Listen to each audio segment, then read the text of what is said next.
La percezione dell'Europa nel corso del tempo è cambiata in maniera radicale in me.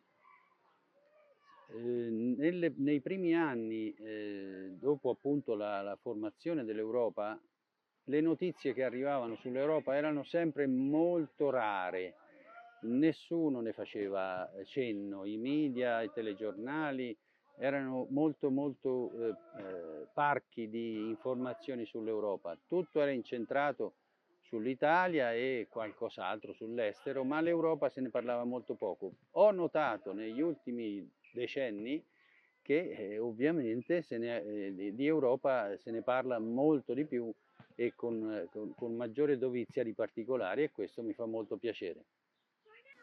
Per me i traguardi più importanti che ha raggiunto l'Europa sono due. Il primo è la pace. Venivamo da secoli e secoli di guerre fratricide, perché di questo si tratta, e 70 anni, più di 70 anni di pace sono stati un successo strepitoso.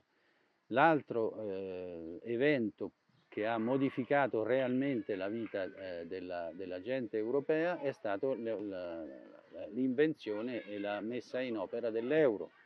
La presenza dell'euro è stata determinante per i primi passi veri dell'Europa unita.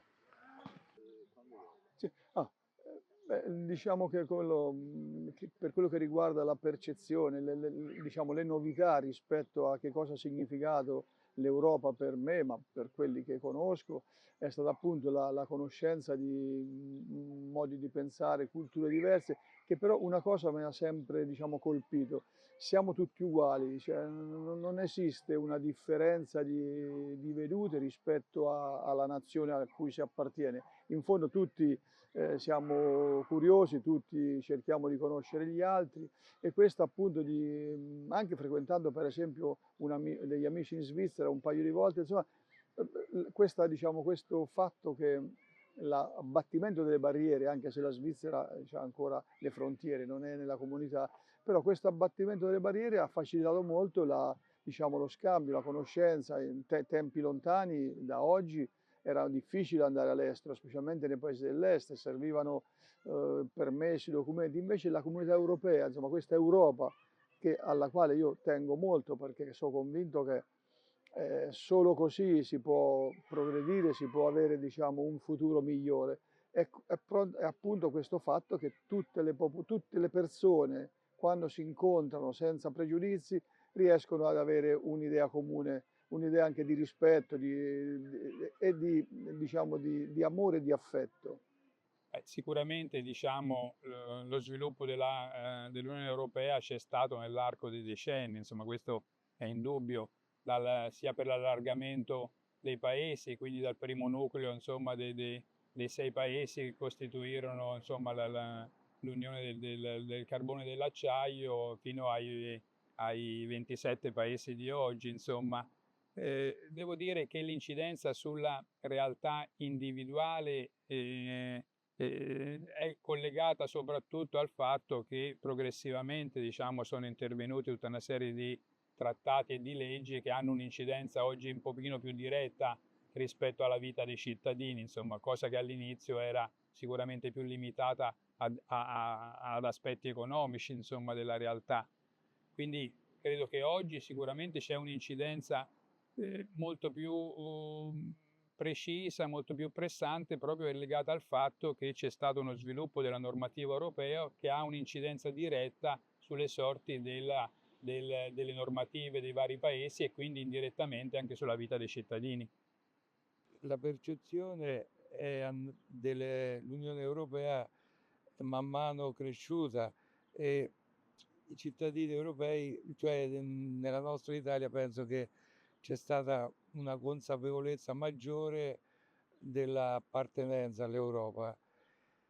I traguardi raggiunti, primo è stato l'unione monetaria, quindi con l'ingresso dell'euro nel 2000, che ha comportato anche, diciamo, difficoltà per gli anziani che si trovavano a fare lo scambio lira ed euro.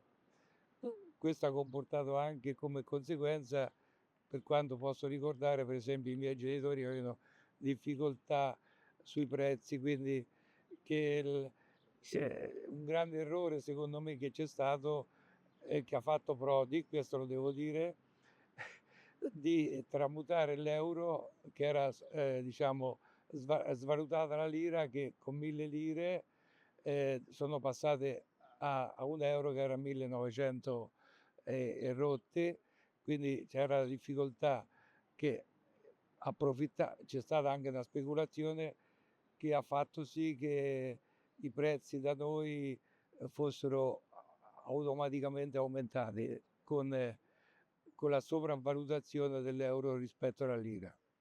I traguardi più importanti sono stati, per esempio, la libera circolazione dei cittadini senza dover ricorrere ai passaporti, alle dogane, quindi il trattato di Schengen e l'Erasmus per i giovani che hanno potuto viaggiare per gli scambi culturali nei vari paesi europei. Quindi questo è stato molto importante per una crescita culturale e sociale, ecco. Sì, c'è la percezione dell'Unione Europea, il sentirsi soprattutto più sicuri, secondo me. Sicuri non tanto dalle guerre, dalle cose così, perché la ragione per cui è nata, no? Per evitare le guerre l'Unione Europea, ma sentirsi sicuri in tante altre cose, anche piccole cose, secondo me. Il fatto che l'Unione Europea, secondo me, ci protegge anche dagli abusi, come si può dire, dei fertilizzanti, di queste cose per i cibi, il controllo, questo trovo benissimo, il controllo sui cibi che entrano anche dagli altri paesi che devono non avere, no? Che pensa e si interessa della salute dei suoi cittadini, questo lo trovo molto molto importante e dovremmo avere una percezione tutti quanti di questa cosa.